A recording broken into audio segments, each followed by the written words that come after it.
about the concept that it can't happen here. This is fresh material. Some of you know that in New England, there are dozens of communities who passed impeachment resolutions.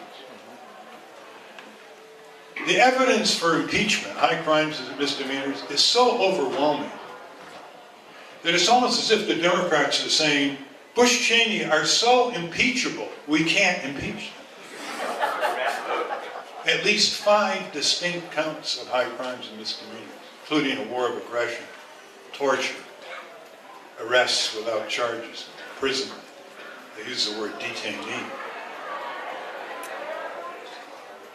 Illegal surveillance. That's a felony for a government to do that without judicial approval. It's a 5-year jail term under the FISA Act. Now notice this.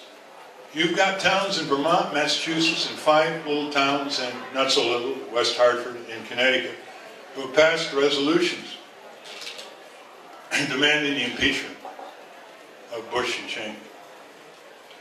In one cluster around Stockbridge in Massachusetts,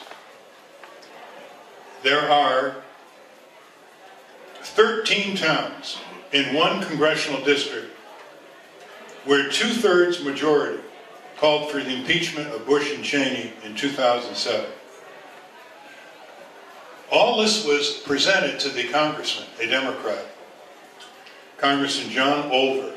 He's a PhD from MIT in science.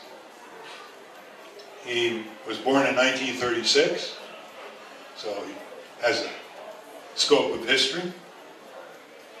Here's what the reaction was.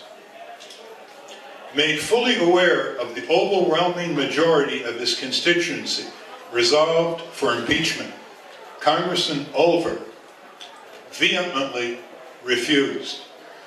Rather, he expressed his opinion that the current autocratic executive, meaning the White House, would attack Iran from the air, declare a national emergency, institute martial law, and call off the 2008 elections, where the Democrats initiated impeachment. Oh my God. Now, I don't remember Congressman Olver being seen as a particular off-the-wall maverick. But if that's the kind of thinking that is circulating on Capitol Hill, things are a lot worse than we thought. Because if this is accurate, it's a lot worse than we thought. And if it isn't accurate, they're a lot more paranoid than we thought. Either way, they're not a proper opposition party.